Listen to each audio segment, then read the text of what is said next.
It is 4:30. Call meeting to order. Please join me for pledge if you're able to rise. Pledge allegiance to the flag of the United States of America and to the republic for which it stands, one nation, under God, indivisible, with liberty and justice for all.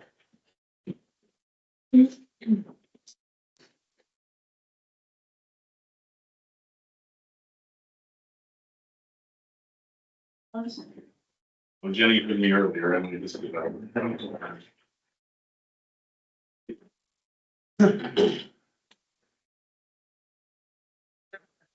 All right. That sounds. Okay. We're in order. Thank you, everybody. And we will go. Do we need to approve the agenda? We probably should approve. I don't know. No, not usually. Okay. Not in this case. And technically, you already approved it. Yeah, okay. At the last meeting. Okay. I want bureaucrat and all confer their present, but confer Gerald on remote. Yes. So when we do, well, we don't vote anymore. Nope.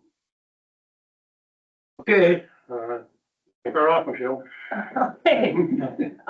So as we discussed at the last meeting, when we were looking at the grant applications, Damien put together a detailed memo. And we converted that to basically a policy and procedure statement, which the draft is in your packet. And then I proceeded to then update the actual application itself and drew in some of the public purpose and project benefit requirements. We're gonna make the or ask, I shouldn't say make, but ask the applicants to give us their thoughts as to how they can meet the public purpose and project benefit conditions of the policy.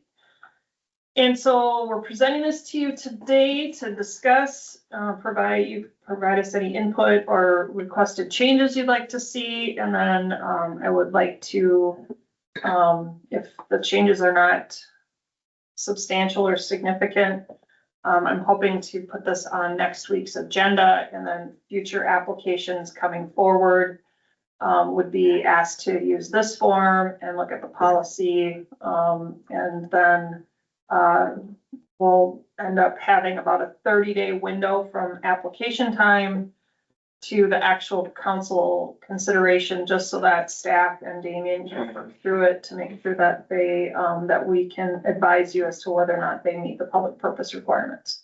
So that's kind of in our heads. So that's the summary.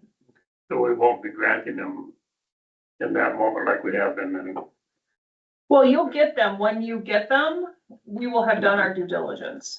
Okay. Yep, so you will be able to, so basically they'll submit to staff. There'll be a reasonable delay up to 30 days from the time they apply to staff. Then we will have an opportunity to then prepare either a cover memo or just prepare a statement to the council to say, yes, you can grant them the request. We'll share whatever the balance is. You can make the determination if it should be a full granting or a partial. So they're coming to us pretty clean then. Correct. Yes, we will not, the intent is not to have you struggle with whether or not it would meet the public purpose or the project benefit.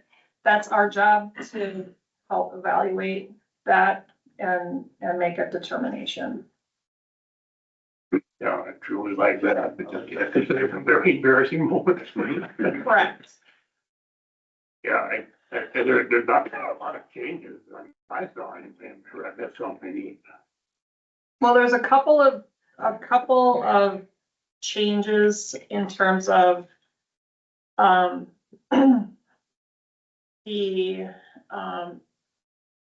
so there is a requirement that someone attend a council meeting when we bring it to you. And then the other piece is that we're asking for a simplified organizational budget. And then the other piece is that, if they are, most of the groups that come before us are a 501 status of some sort. And so, we're asking for them to provide their IRS determination letter. And then also they should be an organization in good standing, meaning that they shouldn't have let their registration with the Secretary of State's office lapse. And I'm suggesting that based on my experience with the fair. Our accountant at the fair is very much a stickler for those two pieces of information, because if you don't maintain your registration with the state, then technically you really can't officially call yourself a 501.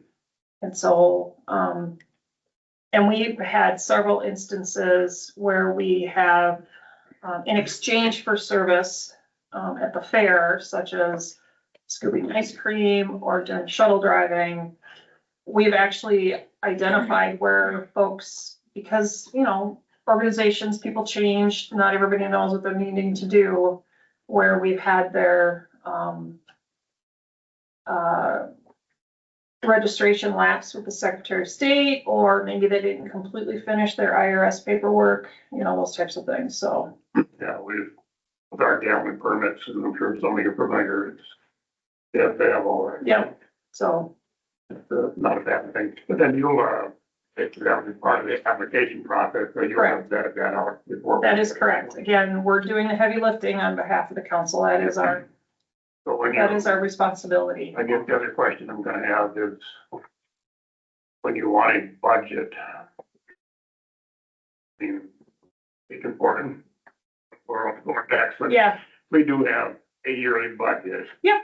But like we have money, reserve money, yeah, I mean, I'm not interested in if you have multiple budgets for things, I would be looking for your basic organizational Yeah, budget. Your general operating budget is basically what I would be looking for. Can you provide clarification on why we need that? It goes back to, Counselor Gerald asked of the ambassadors, kind of what their budget was as part of the ambassador program.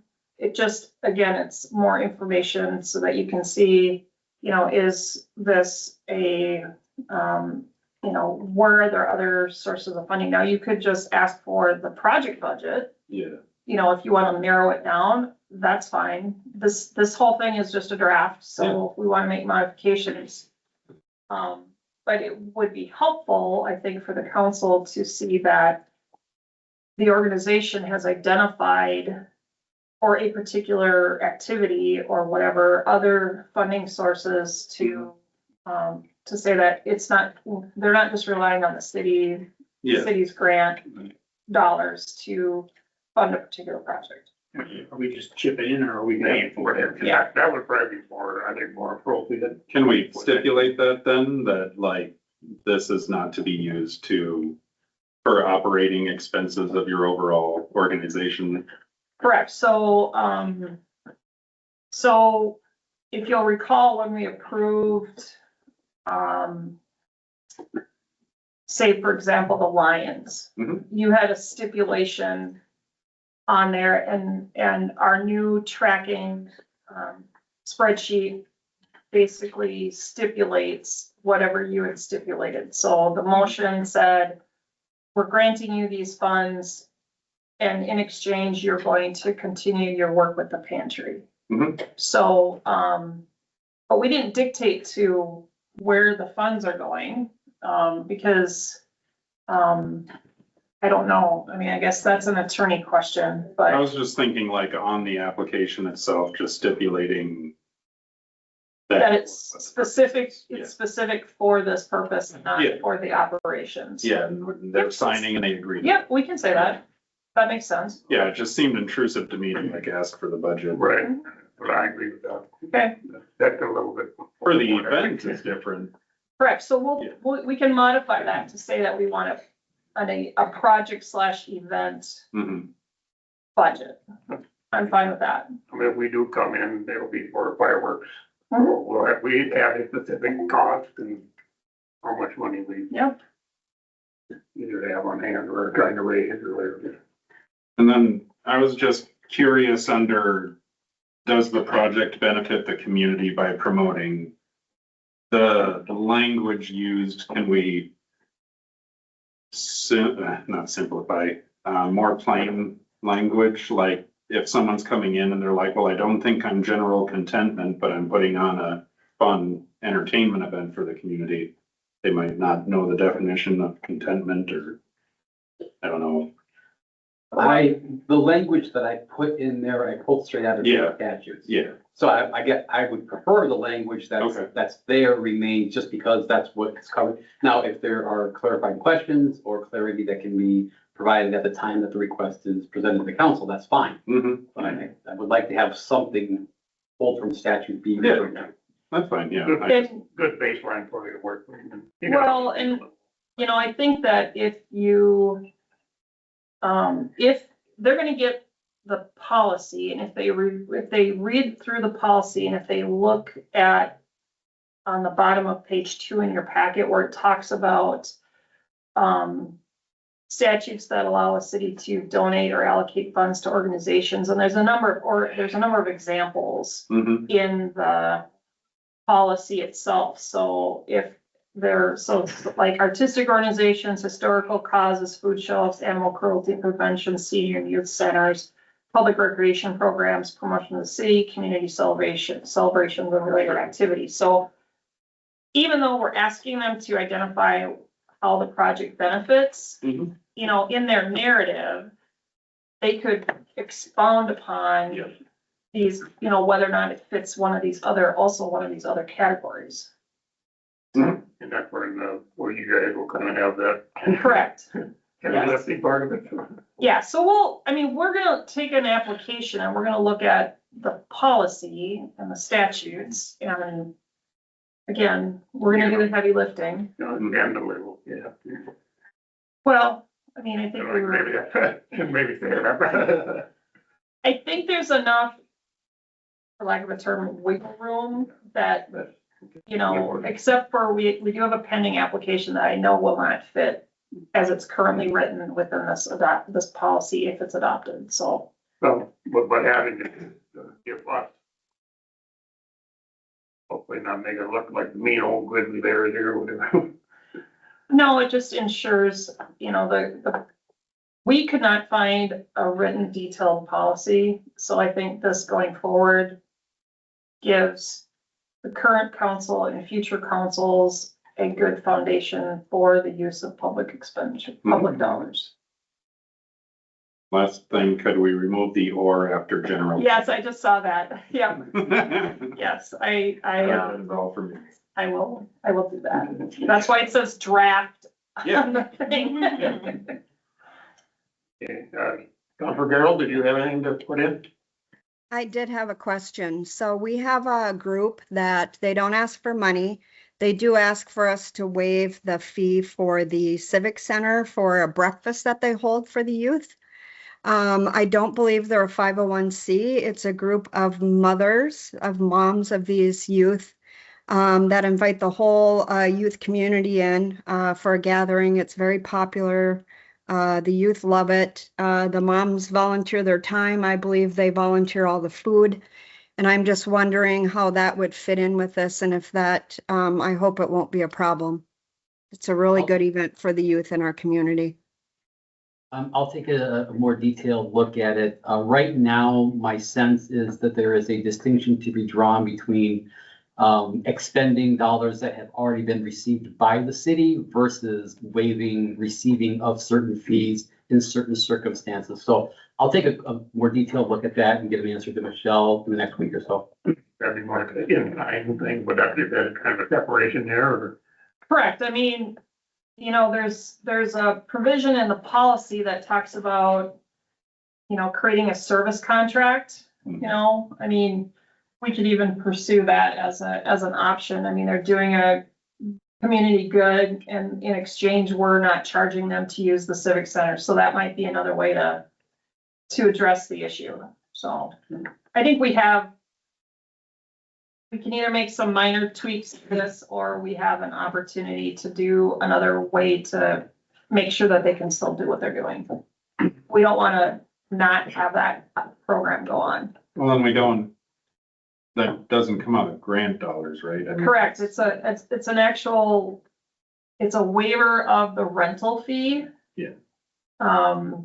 And so again, like Damien said, it's waiving anticipated revenue, basically. It's no different than the Red Cross waiving the fee for the solicitor's permit, so, we've kind of looked at it, I mean, it's gone on the spreadsheet that we track for the Wine and Spirits grant, but we don't take from Peter Right. to put in the Civic Center budget, so to speak, so it just sits there. Anything else, Counselor? Here? Yeah, Ben?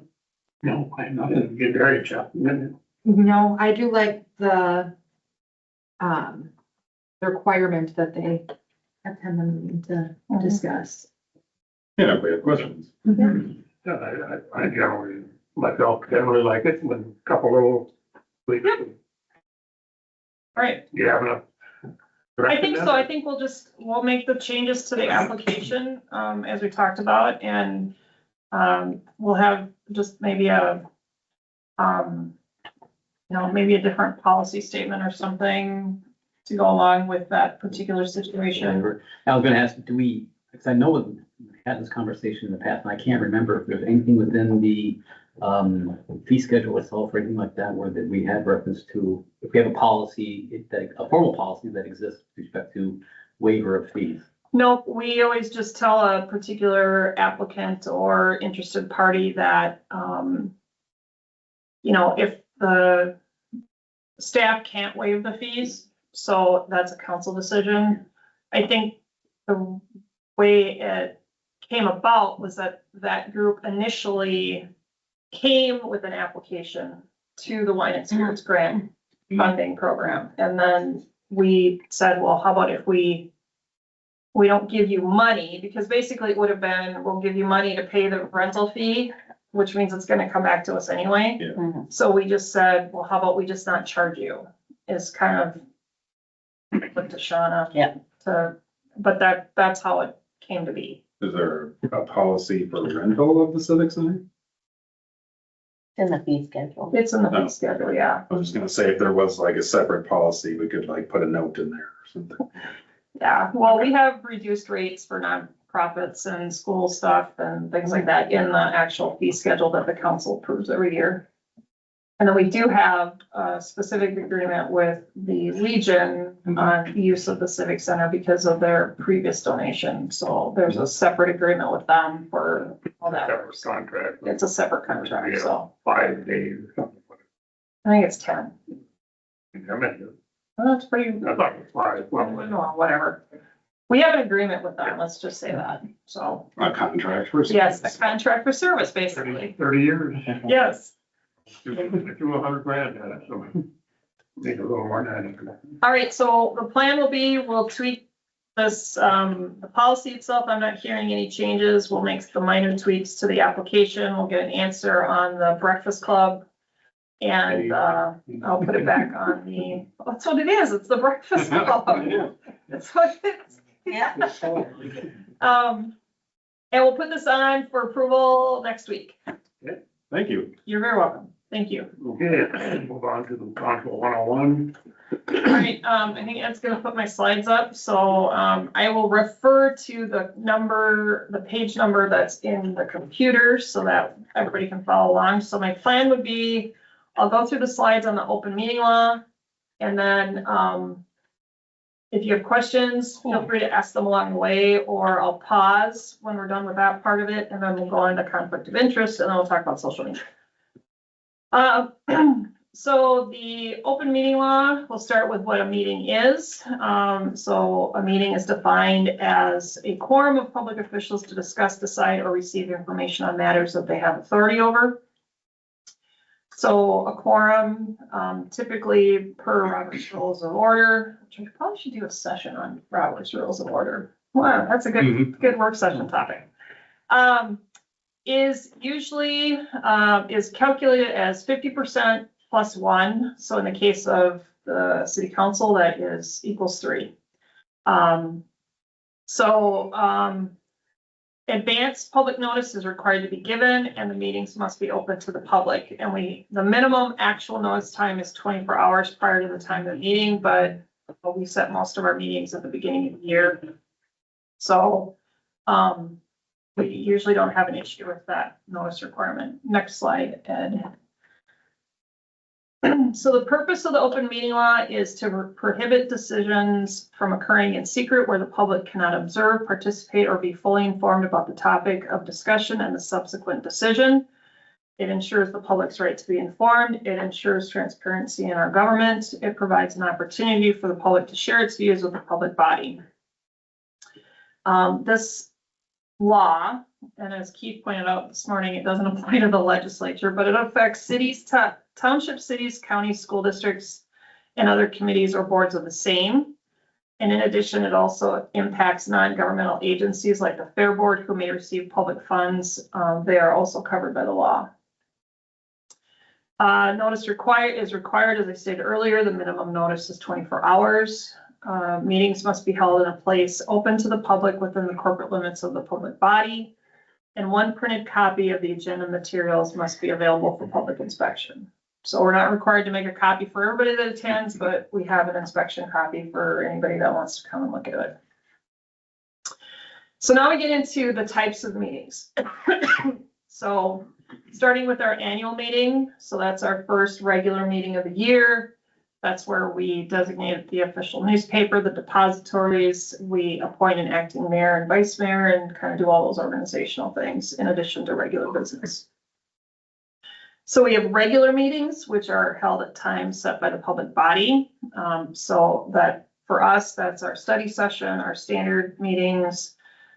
We have those in general in that organizing resolution. We also reflect typically that the first meeting in June and what ends up being the second regular meeting in November get moved to Tuesday of those weeks because we have the Rum River Festival. We have Thanksgiving typically. And we can and do make adjustments during the year as needed. So for example, we talked last meeting about maybe not meeting at the July study session because it's July 2nd, it's a holiday week, so whatever. And we will, if there's consensus to not meet, we will formally put that as part of the consent agenda so that we can say the schedule's been adjusted.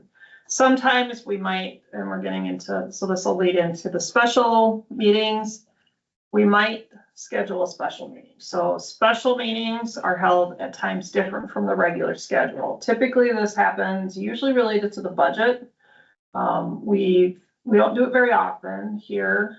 We've had, and again, a lot of times we can set that special meeting well in advance. So it makes it easier to communicate to the public. Sometimes we might not have, we might need an extra meeting to set the final or the preliminary levy for the budget. So we've done that on occasion here. Again, we don't have very many special meetings. We are to notify the council by mail. I don't know if that means email or not. I'm looking to the attorney. Well, which paragraph are you on? I'm on the special meeting where it says notice to the council members by mail at least 1 day prior to the meeting. That refers to like mail, Yep. but if you can demonstrate emails having been sent and received, that would serve as actual notice. Yep, okay. Notice to the public at least 3 days prior to the meeting. Notice is typically provided by Facebook and also by physically posting at locations in the city. I know we post at the post office. We usually have a posting on the door, and I don't know if there's another spot. Library. The library. And then if anybody has provided us written requests to receive notices, we also have to provide notice to those folks. So like if the media has said, hey, I want to get notice of any special meetings, any emergency meetings, then we have to also notify them. So I don't know who else, if we even have, I mean, I don't know who else would want one, but, and then, last on this, on page 8, are emergency meetings. Those are held when the public body determines that immediate action is required. Minnesota Department of Administration advisory opinion, which came out in 2025, so that's 25-008, further kind of defines that as to rare circumstances involving risks to public safety. So in the event of a natural disaster or some other thing where the emergency management staff decide that we need an emergency meeting, I think then we would call an emergency meeting. So the same notice requirements as for special meetings, and we would notice to the council by phone and in writing to all media members. So next are closed meetings. These are meetings where members of the public are not allowed to attend. So the statute severely limits for what purpose a meeting may be closed. So there's a list there. Labor negotiations, performance evaluations, if I have a typo, the employee may request that the meeting may be open. Attorney-client privilege to discuss active, threatened, or pending litigation, purchase or sale of property, security reports, misconduct allegations, and discussion of certain not public data. And so there's a laundry list there of, and I think if I remember right, the not public data is one that must absolutely be closed in addition to the misconduct allegations. I found out the League of Minnesota Cities thing when this came up, and I asked the question about employee data, typically not public data. So it would need to be closed, but the employee can request that the performance evaluation be open. And so they're like, yes. Yep. Yeah. I'm like, great, okay. The, my former boss from Mille Lacs County, when he, was discharged from Becker County, requested that his performance review be public. And so you're just discussing stuff that you're not supposed to with the public. Yeah. Yep. So anyway, moving on. Yep. Then we have adjourned, continued, or recessed, where meetings are postponed to a future date due to the lack of a quorum for convenience or to complete pending business from a regular meeting. Again, we have an advisory opinion, 25-002, which basically further defines that the public body must establish a place and time that it intends to reconvene before recessing a meeting, which seems like a no-brainer. It's like, okay, whatever. The place and time must be reflected in the minutes. And then again, this seemed really an odd thought, but the same advisory opinion requires the public body to create records documenting official business, which we typically do. And I don't know why they needed an advisory opinion, but I didn't dig into that. Someone made it happen. That is very true. All right. Excuse me. Oh, who's decided to participate? So then we have remote participation. So this portion of the legislation changed in 2025. So prior to 2025, you had to actually post the location of where a member was participating from remotely. You also had to make that location physically accessible to the public. And I think they figured out that, well, if a counselor or a county board member is, like in Arizona or on vacation, but they're still wanting to do their civic duty and participate in a meeting, there's not a lot of logic to making those sites available to the public or where they work. Remote participation via interactive technology is permitted, provided that the following requirements are met. At least one member of the body is physically present at the regular meeting location and notice of the location is published and provided. The remote locations are no longer required to be published nor accessible by members of the public. It must be noted, however, that some members are participating remotely. All members must be able to hear and see each other as well as those who may be presenting at the meeting. All members of the public present at the regular meeting location must be able to hear and see all discussion, testimony, and votes. All votes must be conducted by roll call, which we're a little loosey-goosey on that piece, so we're gonna have to practice on that one.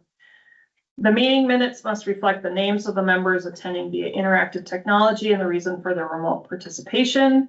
And the limit for military and health reasons of 3 meetings was lifted. My interpretation of the law now, members may participate remotely as much as needed. I believe there was a Stearns County commissioner that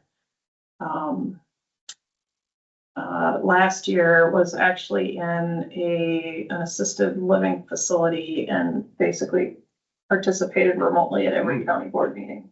So until his significant other said that she went to court to determine that she didn't feel like he was, had the capacity to actually serve efficiently. So that was an interesting read in the newspaper, so.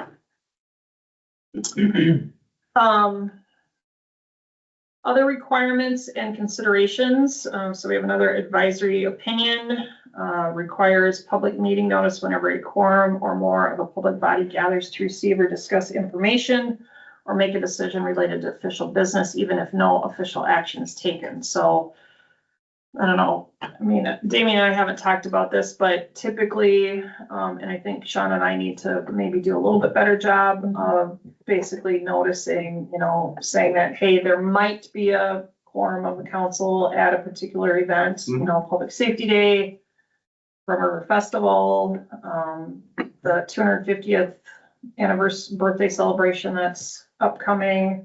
Like a ribbon cutting. Any ribbon cuttings that we do, just to kind of cover ourselves. So this goes into the next piece. Avoid creating the appearance of a quorum at chance or social gatherings. Avoid serial meetings. These typically occur when emails or phone calls are conducted one-on-one between counselors or other members of the public body. So, for example, I'm gonna pick on Derica. Derica can't call Jack and then have the same conversation separately with Nick and then with Ben and then with Jenny. That's frowned upon.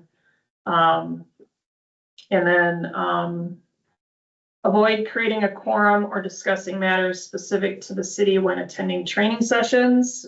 That's just kind of goes with the chance or social gatherings. It happened at the League of Minnesota Cities. They carpooled as a group of 3 and showed up there and they're like, whoops. Yes, but, I mean, I'm sure, well, they're probably new people, so they probably wouldn't know that. That's why they were there. Yeah. They didn't know. So that does happen. So any emails should be sent as a blind copy in order to avoid the reply all option, which may create a back and forth between members of the public body. So my recommendations, so Counselor Nick had wanted to share information from the PUC meeting. He sent it to me, and then I sent it as a blind copy to everybody. So that's probably the better way to do it. I'm looking at Terry that's sitting next to me. It just eliminates you from creating inadvertently, again, a serial meeting. You don't want to, even if you're not asking anybody to do anything, having it generated from the mayor or the counselors is just probably not a good idea. So, we just want to try to avoid even the appearance that we're, having a meeting. So, I have a question. Go ahead. go ahead. Okay, my question is about the serial meetings. So would it be a violation of the serial meetings for a member of a board or commission to call each council member individually to talk to them about something and try to sway their decision? I believe that would be a serial meeting. That's basic, yes, if you're having a member of an elected or appointed board, calling other members to discuss. Although she's talking about someone on a different board. So Oh, it's not the same board, it's oh, a different board or commission, so, okay, so somebody on the EDA is calling somebody on the park board. And then, or the council. It No. would be the council. No, it would be somebody on one of our boards that calls each individual council member to discuss something with them and try to sway their minds. that's an interesting scenario. I'm again gonna take a deeper dive in this one, but I don't know that in and of itself would be a violation of the open meeting law of the, basically, you know, if people are calling, let's say, board member A is calling everybody on the city council to talk about this issue, but nobody on the council is talking to each other about this issue. And that member is not part of the council. I don't know how we impute the violation of the open meeting law to the council in that scenario. Because we have one person who's not part of the board and can't influence or participate in the underlying vote or whatever the issue is. Frowned upon, definitely, and with something that a conversation should be had with that individual, and perhaps it's a conversation that needs to be had with every appointed individual on every single board. You just don't do that. But I want to take a look at that in a little bit more detail, because that little twist gives me pause. The fact that the person that's making the contact with each individual person and addressing a particular issue, even though it's before that board, the person that's initiating the contact, they're not participating in it, and that's a distinction to me. Now, this is another, like, what if, and that would be if person A is telling everybody on, you know, let's say the council, that I've talked to so-and-so and they said this. That opens the door for a serialized meeting clearly. But if it's just trying to have a conversation in general, that's a distinction. So I can't give you a straight up yes or no definite for sure. This is my legal opinion on that scenario right now, but at a bare minimum, it should not be happening at all as a matter of policy. But I will endeavor to get you a more definite answer on that issue if I can get some more, you have more detailed information. Yeah. Okay. Oh, I'll get sure. more detailed information from Yep. John. What exactly? Yeah, no, I appreciate if you would look into it because it has just recently happened. So Okay. thank you. Yeah, got anything? Any other questions on the open meeting law portion of the presentation? Okay, Anything, Derek? Jen has the same question that I had. all right. So then we're gonna do conflicts of interest. And I'm gonna give you the broad overview, very broad brush in my presentation. Damien wrote a very detailed memo, so he's gonna be my backup if you have other questions, but I'm just gonna kind of keep it high level. Just because he did do a really good job at writing a pretty detailed memo. And of course, there's a lot of nuances in the conflict of interest statute and the case by case stuff and things like that, so. Anyway, starting with, page 14. So this is a summary over gifts. My personal policy, it's not a statutory requirement, but in general, avoid gifts. It's just easier. Back in the day when they first, I don't even remember what year they passed this. I think it was after some of the legislators kind of got caught having like parties in St. Paul or whatever. They passed the conflict of interest in terms of gifts. There was a lot of talk about nominal valued items, like a cup of coffee, a soft drink, promotional giveaway. They kind of set a value of less than $5. Well, that was like maybe 25 or 30 years ago. So I don't know what nominal means anymore. So that's my reference to, it's kind of in the eye of the beholder. So my advice to the council is just avoid gifts. And if somebody wants to take you out for a cup of coffee to talk about an issue, buy your own. It's just easier. I work both ways. We shouldn't be buying another Correct. anybody else company, Yep. whatever. It goes back and forth. So then there are the contractual issues. So any public official with a financial interest in a sale, lease, or other contract cannot take part in deciding the same. I think Damien's memo does a pretty detailed analysis of this and advice from the league. And basically saying it doesn't work to just not abstain, but that you should remove yourself from the DS. Don't participate in the discussion. If you end up with having that, it just then, I think that's the interpretation. Like physically remove yourself Yep, or just, oh, okay. Yep, just, step down, it's specific to, a contract, so. And it's been very few and far between, but I have had a county board member or a counselor in another city just step away from their seat and wait until the rest of the council discussed and voted on the matter and then came back. Yeah, like doing RFPs and you hear all the inside baseball and you're like, Yeah. go lower. Well, that happened where, what happened, we did our gambling application separate. Should I step down? No, that's not a contract. Yeah. So this is specific to contracts. So, Okay. if you owned a business and you bid on a project and, or you were a shareholder in a business that bid on a project, theoretically you would have a financial interest, and that would be an example of where you probably should not participate in the discussion nor the vote. Is that a good enough example? Yeah. Okay, I'm looking at the attorney. All right.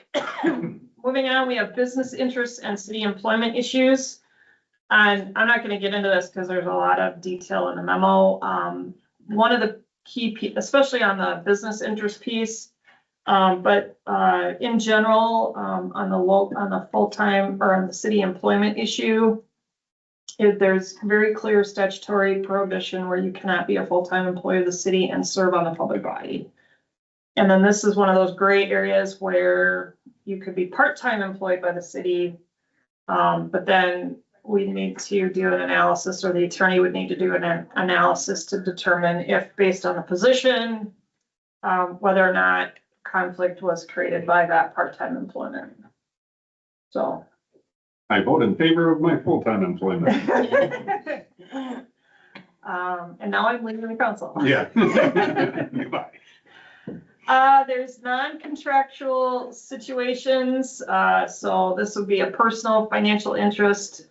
There's a personal interest other than financial, where the public interest is, where the personal interest other than financial conflicts with the public interest to the level that the public interest cannot be served fairly and equitably. So, and everybody's gonna have to personally make that determination if a situation were to arise. And then again, this section has significant analytical steps related to this particular topic in the attorney's memo, because again, there's just there's just so many scenarios where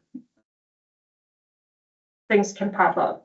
And, whenever it comes to conflicts of interest, if you feel like you have one, or you feel like there might be a perception of others that you have one, then it's better to either step down or recuse yourself for that particular subject. But only you sitting here are gonna know that. And then there's the compatibility of offices, and there's a lot of detail in the memo, and I don't know if Damien, you wanna maybe cover that a little bit? Well, I mean, here's what I'll tell you. There are a slew of opinions that have been prepared by the AG where they have made the specific analysis as to a specific or specific offices that, you know, if a situation were to arise that I could point to and say, no, yes or no. They've done that both ways. I can do yes or no. Really, I think what it comes down to is trying to ascertain the factors that have been outlined in the general sense are in the memo.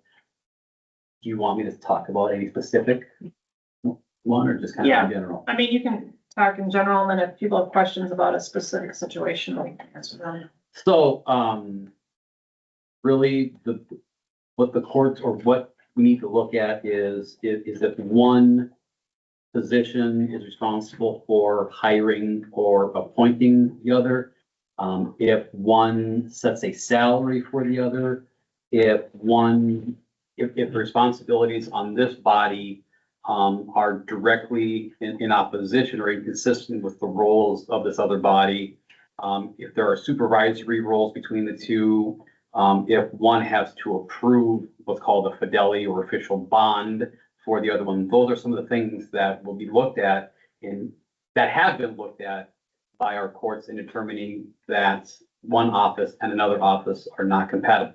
That being said, there are exceptions that have been clearly articulated throughout various statutes where our legislature has said, well, okay, in this situation, you hit, the one that I included in my memo specifically relates to the PUC. Our state statutes specifically authorize the appointment of a council member to a Public Utilities Commission. And, you know, while certain issues may arise within the context of the dual role, the actual ability to hold the two offices is explicitly authorized in the state statutes. And I've been of that same opinion for the past 8 years, and we reached out to the league, and the league said the same thing. It's not the offices that are holding the two offices that's problematic or is in any way improper. But you do need to be mindful of every time an issue comes up, if you are holding multiple offices, if issues arise where there's, you know, the interests of the two parties are not necessarily aligned, you can't participate on either side of the vote. You step away and you're done. Don't participate is really what it comes down to. And that's kind of a case by case basis. So I think that's probably about the best that I can give right now, but there's, you know, it's more detailed, like reading for you if you can't fall asleep tonight. Okay, that's the end of the portion of conflict of interest, so we'll pause here Anybody have any questions for Michelle? for Damien. Damien actually read through your Yeah, dissertation You're still yesterday. awake. It was very informative. I appreciate it. yes. And Confer Carroll? Okay. Very good. I have nothing to. Okay. All right, our last bit is gonna be government and social media, and Ed did most of the heavy lifting on this one. He has a separate sort of three-page review or discussion on the matter. So again, I'm just gonna provide a real summary overview of the social media issues. So social media is considered a limited public forum, and discourse must be done in a viewpoint neutral fashion. I think I quoted that correctly, right? Yeah. Okay. One of the big things is caution needs to be utilized in posting from your personal accounts. so that they don't become a limited public forum, and then potentially, what's the word I'm looking for, required for discovery. Be required for discovery, but also, if your personal account does become a limited public forum, you do have to follow all the same laws that the city will. Which means if you delete somebody's comment or you hide somebody's comment on your page, you are actively oppressing the freedom of speech, which is a whole other legal issue altogether. Yeah, so good segue into my next point. All comments on social media should be considered protected speech. Comments cannot be deleted or hidden. However, outdated or posts that contain incorrect information can and should be deleted. And so, There are protections. are you laughing at me? No. Okay, good. Yeah, we have multiple thoughts going through our head right now. Yeah, okay, that's good.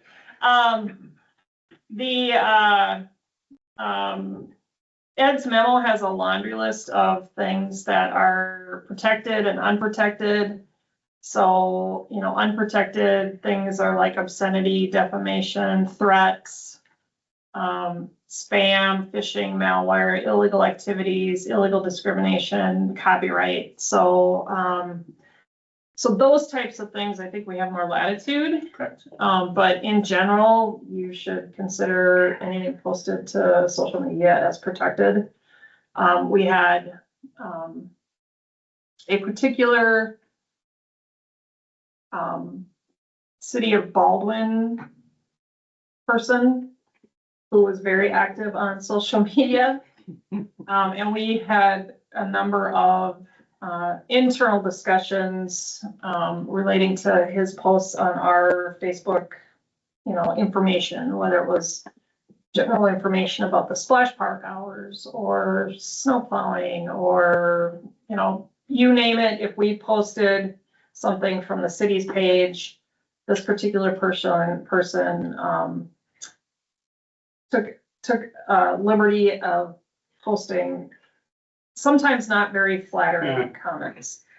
And we had a number of internal discussions as to, well, can't we block or hide the comment, delete the comment, whatever. And again, because it's protected speech, it wasn't obscene. So those comments lived in social media. Surprisingly, that person has been non-existent now. So I believe that perhaps that Baldwin person had a discussion about this very issue from their attorney, we're guessing. So anyway, so it's a slippery slope. So just be cautious. It's okay to share a city's post, correct? As long as you did not have your job did not affect that decision. So if, let's say, an example I used in the memo was Michelle and Bob declare a snow emergency, right? The mayor does not declare the snow emergency. It's not his job. It's not part of his job to declare snow emergency. He could share that post. That doesn't then make his personal account an extension of the city's business. But if the council decides to do something for the city, make something free or give a grant, and then the mayor turns around and shares that, says, hey, look what we did, that then becomes an extension of city business, and that opens him up to become a limited public forum. Yes, sir. What if the council member shares that there are board and whatever positions available and encourages applications? You have to be really careful. Yeah. So one of the Hypothetically. So one of the things that you can do is you just have to make sure that you state that this is you speaking as a citizen of the city and not as an council member of the city. You have to make that's not gonna protect you 100% of the time. But the more you make that differentiate, yes. Like there was a recommendation, have your city council member page and your personal page. Correct, yes. Now, hypothetical, not to make it all about me, hypothetical. what if you, yeah, for a friend, what if a friend is on a council and runs a private community station, Facebook group for Princeton? As long as they're not representing themselves as an extension of the city, Sure. and as long as you're not representing them, while you're representing yourself as a city, a lot of this kind of, I'm gonna deflect So, to like- Damien when we get too far into the weeds, but, as long as you're making that distinction that this is not council member Mhm. person, and they're not part of the council, and Yeah. anything that happens over here does not reflect the council of the city, then you're generally okay. But you have to make sure that you make that distinction every step of the way. If you don't, you could slowly slip into that Right. limited public forum, and now if you say remove a comment or hide a comment or whatever, you block somebody because they're just being annoying. That is a violation of free speech, and that person could potentially successfully argue in court Mhm. that you violated their freedom of speech. And I'm gonna jump in right here because I'm so clueless when it comes to social media. I'm thoroughly confused. So my response is just don't. I'll let my friend know. Well, then I've been violating too. I thought I was doing what I should be doing by promoting a city function. Absolutely. I mean, I just thought it was Well, I part of our think, job. I mean, I think I think the board and commission thing is a little different, but you know, if you're sharing like, hey, the city's hiring splash park attendants, Mhm. Right. you don't have anything to do with that. That's perfectly fine. If, Yeah. you know, if we announce that, hey, New Life Church is sponsoring this day for the splash park as a Mhm. free day. That's fine. Right. Hey, you know, the city posts that we're doing the 250th birthday celebration for the country. And you share that out to your followers, that's fine.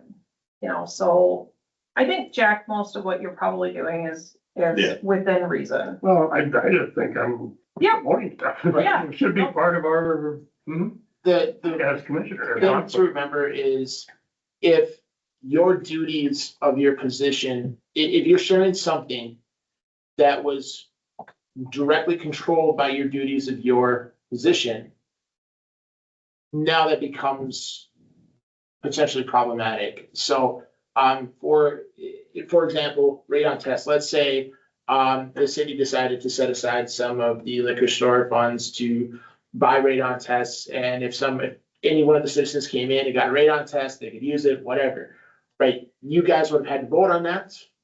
You would have had to vote to use the funds to buy, you would have to vote to make it available to the citizens. That's part of your job up on as the mayor. And if you then share that post saying, hey, come get radon tests, you're now sharing something that you had direct influence in. And now that's problematic. So, and it goes back to going back to snow emergency. Technically, Bob and Michelle should not share on their personal Facebooks that there is a snow emergency because they were the ones that made that decision. But you as the council could. Right, I didn't think so. Might But- be a problem. So you have to, and it's not like you do it and all of a sudden you're in trouble, right? You have to continually blur that line between personal and professional, and then you have a problem. Yeah, be a little more observant to that, I guess. If it pertains to the city, my friend's wife will do this. Yeah, if you want, if there's something you want to share and your wife shares it, she's not you. She's not held to the same standard you are. You have that. And then we go into that whole. Okay, like everything else, it's very confusing. Yes. Are there any, I mean, does anybody else have any questions for Ed? Cause he's our social media guy. Should we even bring up a recent poll from an elected Sherburne County official? No, let's not even talk about that. We're good. We're good. I think, Mr. Mayor, members of the council, I think you gotta remember too, that there are a lot of people that troll trying to engage elected officials or people within Yeah. positions to get you to comment. So I would always tell you that take a pause, be patient. You know, there are many, many times, I mean, Save it in draft. you know, draft and then you go 72 hours, right? But there are, and we have people in this area that do that. That I would consider to be extremely good at what they do. And they're looking for a response. So, just be patient and ignore. Come back a couple days later and then decide whether it's good. All right, Thank you. Anybody else got anything?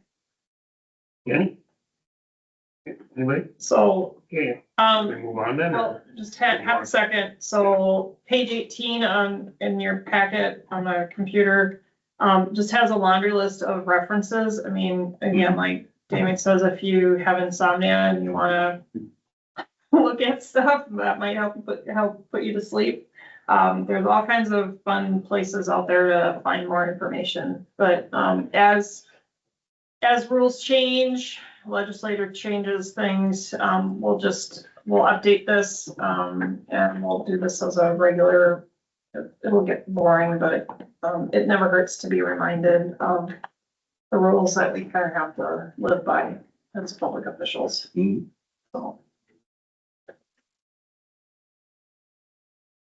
Okay, anybody else? Not, we will move on to the study session agenda policy. Okay.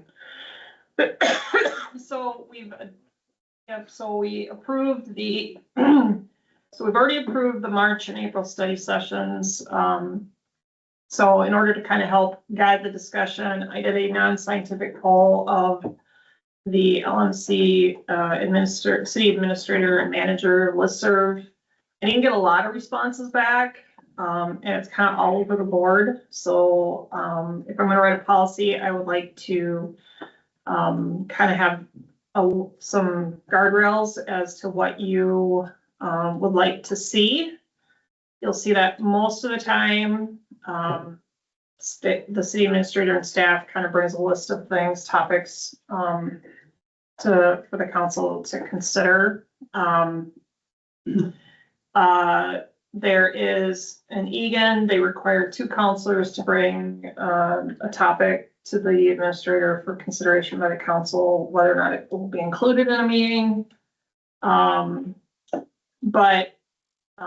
Victoria is very similar, but they also allow a single counselor to present an idea to the full council. And if they get a majority of direction from the members of the body, then they'll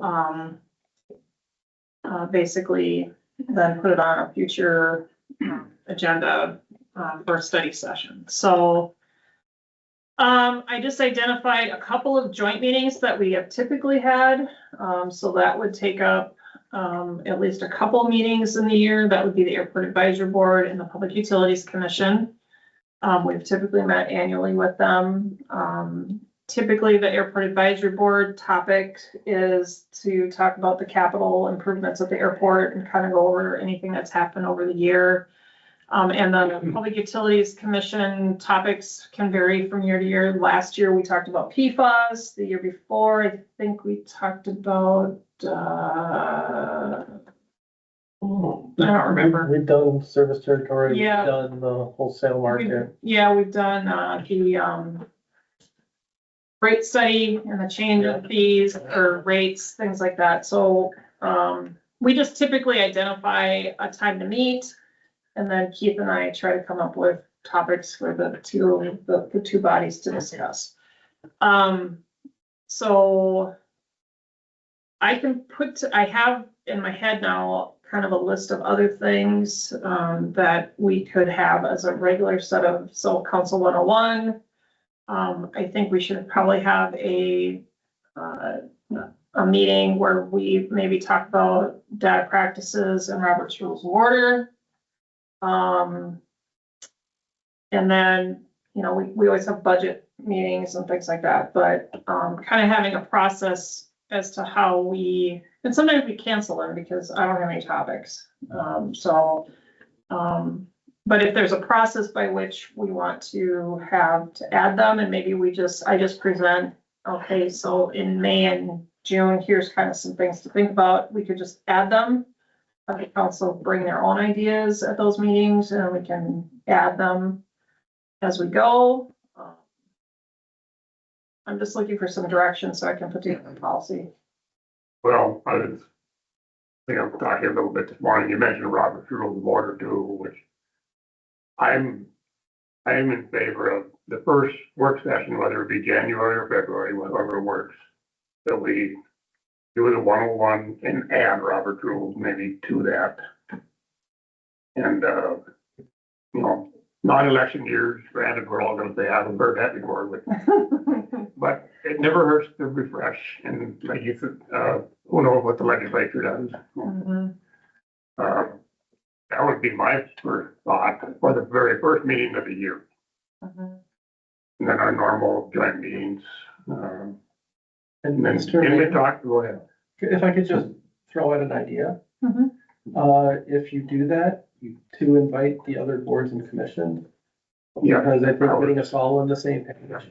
And also that means that I don't have to run my own. Well, I think it would just Yeah. be good for us all here to No, say that. yeah, and I had that in my head too, but thank you. And not that you have to do it, but invite them to come and kind of sit out and take it in. And I think we did talk about maybe September, I think it was, I know Dan, you had some input on doing like a kind of financial planning, like for kick off the budgeting season. Finance 101? Yeah. there you go. And fundraising with it if possible, like discussing available grants and Oh, got it. projects we might wanna go. Yep. for. Say, but it's September, that's the kickoff of budget season, pretty much. And once you get into budgeting, who knows, you know, but we have to leave those work sessions at least available, I guess. So, Well, and sometimes we have enough room to add, like if there's a department specific request. You know, the April meeting is gonna be fire department heavy, so, there might be, excuse me, an opportunity where another department wants some time. Excuse me. it's no. Just one thing I want to clarify here now, if say one or two conference came to with an idea, and you could reach out to each one of us, but we couldn't talk to each other about it. Correct, Because so we'd be what violating I would probably follow the Victoria example where, say, Counselor Lewis said, hey, I want to talk about changing chickens from an interim to an allowed use. Then I would send an email blind copy and say, how do you feel about adding this as a topic for a future study session? And then I would want to hear back from everybody, or I could do it as part of an administrative report. I could say, hey, a counselor reached out to me. They would like to have this topic added to a future study session. How does the council feel about that? Either way, it doesn't matter to me. And you wouldn't necessarily need a majority, but if you have 3 or 4, we're Well, open to it, I guess, the majority is always better. yeah, I mean, I like the 2 option, because then if there's like a minority opinion, they could still discuss. yep. They might not win, but they. Well, no, but I mean, I don't think we need, I mean, I kind of like the thought that at least, I mean, I would agree that, I like Egan's example where again, you know, it might not be a popular topic, but if at least 2 counselors say, yeah, I think we should discuss it, I think it's fair. Yeah, I like that. Or maybe kind of cherry pick some of that, put together one policy maybe? That was my plan. That was my plan. Anybody have anything specific to say or add or? How would you prefer it? The email way or presenting it at the meeting in the administration? I think doing it in the administrator's report would be, probably a little more open and transparent. Okay. I think that would be better. But, I mean, you could just email me with, any counselor could email me with a request With saying, hey, ideas and. yeah, and then I'll just put it on the next, in my next administrator's report that says, hey, this came up. Do we wanna, or, you know, is there enough interest to talk about it? I mean, I think that's transparent and. Yeah. And fair. If we know what's coming with the administrators report with them, then I don't need to spam you all the time when I get a random idea. And You can spam me however many times you want. I prefer that, so I don't have an issue with that. It's always nice to, I think Keith can relate to this. I would much prefer counselors send an email, stop by my office, give me a call saying, hey, I'm concerned about this that's on the agenda, or hey, I'd like to bring this up at a future meeting, as opposed to what used to happen to me at the county board, where there was a particular county commissioner that would love to try to catch you at a meeting and bring up items that were not on the agenda. So, yeah, we're not naming names tonight, so. No, and well, myself, I stopped, stuff to sign, whatever, and we're fairly regular, but not every day. but Almost every day. Well, I'm an old man with my time. All right, so what I will do I'm not is, being. yeah, so what I will do is I will put together just it's gonna be a really short policy. And I'll have a little bit of a subject, list of subject topics that will be kind of annual topics. And then, of course, the rest of the year, we can add and subtract things as they come up. Life happens, stuff Yep. gonna pop up. I would agree. So, Did you have anything, Counselor Carroll? Yeah, I do. Excuse me. First off, I'd like to say, I think it's I'm kind of sad that we're even having this conversation, because I think Michelle and the staff did a really good job putting study session agendas together. And every once in a while, it would be based on a consensus that she got from the council, and I think she did a great job. But if this is the route we want to go, then I would agree with the decision that was made. You know, about still allowing counselors to request something to be put on the agenda. So I'm fine with that. But the other thing I'd like to add, since we're on the topic of study sessions, and we can all come to a consensus tonight or however we want to do it, but I would like to request, since we're running out of study session dates, that the May study session be the PUC joint meeting. And then I'd like to request that the June study session be the Connexus presentation. And Michelle, I think because of the parade, the June study session will be on June 2nd this year. Is that correct? Is that what we decided? so that will be our study session date. On Tuesday, June 2nd? Yeah.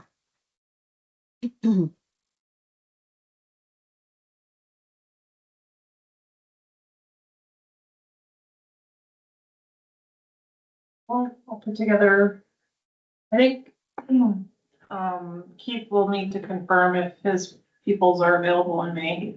Yeah, and, right now I can't confirm that because the appointment has not been made. Yep. So there's no way for me to even have that conversation. Nope. So, but we're doing appointments next week, so. Like I And- said, I think it's important that we get these on the books because we're running out of open dates.